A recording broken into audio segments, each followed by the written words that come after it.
Assalamualaikum warahmatullahi wabarakatuh.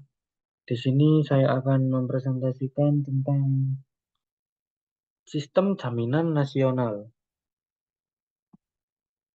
Oke, pertama-tama perkenalkan untuk anggota saya, Noviandi Eka dengan NIM 2021 372 dan saya sendiri, Fibersiansyah Putra Arianto dengan NIM 2021 390. Oke, pertama-tama, saya akan menjelaskan tentang apa itu jaminan sosial.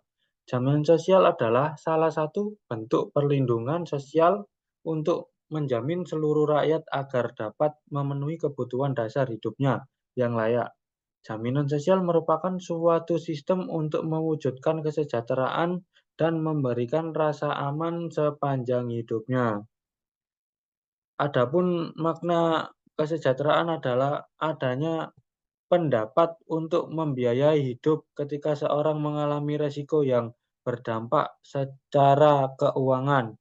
Misalnya ketika kehilangan pekerjaan, mengalami kecelakaan, memasuki hari tua, mengalami sakit, bahkan tak kalah meninggal. Semua peristiwa tersebut berpengaruh terhadap kondisi keuangan atau bahkan dapat menyebabkan seseorang kehilangan pendapatan tetapnya. Untuk menghindari risiko tersebut, jaminan sosial hadir dalam kehidupan bernegara, artinya jaminan sosial memang digagas oleh negara dengan tujuan memberikan kesejahteraan rakyatnya. Oke, untuk yang kedua, bagaimana cara kerja SJSN?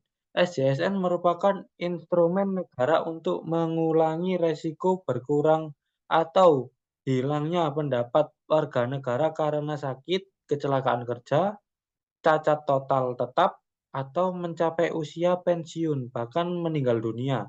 SJSN melindungi pendapat dan aset keluarga, sehingga keluarga dapat terus memenuhi kebutuhan dasar hidup yang layak. Selanjutnya adalah apa fungsi SJSN?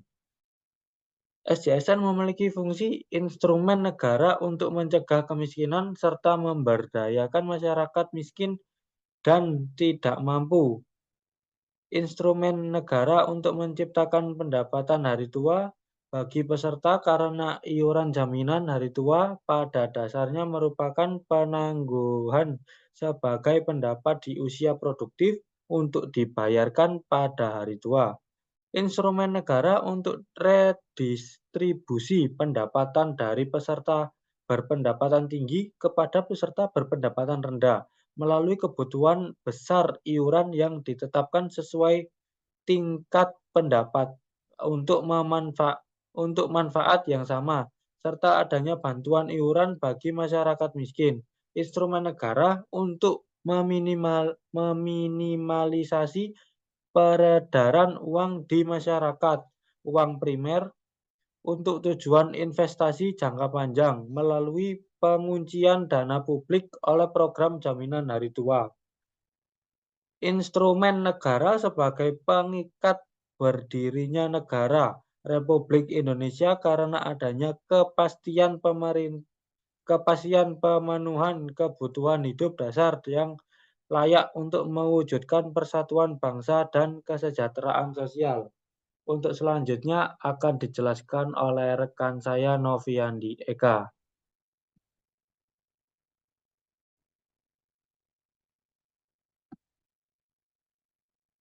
Baik, saya Novian Deka Ramadhani. Saya akan menjelaskan tentang prinsip-prinsip SJSN yang ya di sini ada 7 prinsip SJSN, yaitu yang pertama adalah gotong royong, kegotong royongan. Prinsip ini diwujudkan dalam mekanisme gotong royong dari peserta yang mampu kepada peserta yang kurang mampu. Yang kedua adalah nirlaba. Nirlaba adalah penggolongan dana amanat tidak dimaksud mencari laba bagi badan penyelenggaraan jaminan sosial. Yang ketiga adalah keterbukaan, mempermudah akses informasi lengkap baru dan jelas bagi setiap peserta. Yang keempat adalah kehati-hatian. Kehati-hatian adalah pengelolaan dana dilakukan secara cermat, teliti, dan aman, tertib. Yang kelima adalah akuntabilitas. Akuntabilitas adalah pelaksanaan program dan pengelolaan keuangan dilakukan dengan akurat dan dapat dipertanggungjawabkan. Yang keenam adalah portabilitas, yaitu jaminan sosial dimaksud untuk memberi jaminan yang berkelanjutan meskipun peserta berpindah pekerjaan ataupun tempat tinggal dan dalam wilayah negara kesatuan Republik Indonesia. Yang ketujuh adalah kepesertaan bersifat wajib. Peserta wajib dimaksudkan agar seluruh penduduk menjadi peserta sehingga dapat dilindungi meskipun kepesertaan bersifat wajib bagi seluruh rakyat, penerapannya tetap disesuaikan dengan kemampuan ekonomi rakyat.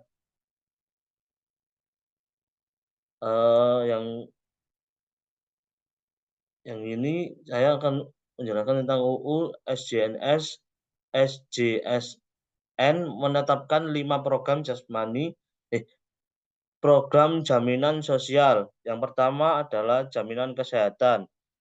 Jaminan kesehatan adalah program jaminan sosial yang diselenggarakan secara nasional dengan tujuan untuk menjamin agar peserta dan anggota keluarga memperoleh manfaat pemeliharaan kesehatan dan perlindungan dalam memenuhi kebutuhan dari dasar kesehatan. Yang kedua adalah jaminan kecelakaan kerja. Jaminan kecelakaan kerja adalah program jaminan sosial yang diselenggarakan secara nasional dengan tujuan menjamin agar peserta memperoleh manfaat pelayanan kesehatan dan satuan uang tunai apabila ia mengalami kecelakaan kerja ataupun menderita penyakit akibat kerja. Yang ketiga adalah jaminan hari tua. Jaminan hari tua adalah program jaminan sosial yang diselenggarakan secara nasional dengan tujuan untuk menjamin agar peserta menerima uang tunai apabila memasuki masa pensiun. Yang keempat adalah jaminan pensiun. Jaminan pensiun adalah program jaminan sosial yang diselenggarakan secara nasional dengan tujuan untuk mempertahankan derajat kehidupan yang layak pada saat peserta mengalami kehilangan atau berkurang penghasilannya karena memasuki usia pensiun atau mengalami cacat tetap total. Yang kelima adalah jaminan kematian. Jaminan kematian adalah program jaminan sosial yang diselenggarakan secara nasional dengan tujuan untuk memberikan santunan kematian yang dibayarkan kepada ahli waris peserta yang meninggal dunia. Yang terakhir adalah landasan sosial. Landasan sosial yuridis pelaksanaan SJSN adalah UU Negara Republik Indonesia. Pasal 28 H ayat 3 dan pasal 34 ayat 2. Pasal 28 H ayat 3 diatur dalam perubahan kedua UU Negara Republik Indonesia tahun 1945 pasal 34 ayat 2. Diatur perubahan keempat UUD Negara Republik Indonesia tahun 1945. Amanat konstitusi tersebut kemudian dilaksanakan dengan UU nomor 40 tahun 2004 tentang sistem jaminan sosial nasional. Pasca putusan Mahkamah Konstitusi atas perkara nomor 7 garing PUU garing 3 2005, pemerintah bersama DPR mengundangkan sebuah peraturan pelaksanaan UU SJSN seketika Undang-Undang UU Nomor 24 Tahun 2011 tentang Badan Penyelenggaraan Jaminan Sosial Nasional atau UU BPJS. Pemerintah hingga peraturan pemerintah pelaksana UU SJSN dan UU BPJS mencakup peraturan pemerintah hingga peraturan lembaga. Apakah kalau mungkin ada saran dan pertanyaan, silakan ditanyakan di kolom komentar ya. Sekian presentasi dari kami. Kalau salah kata, mohon maaf. Wassalamualaikum warahmatullahi wabarakatuh.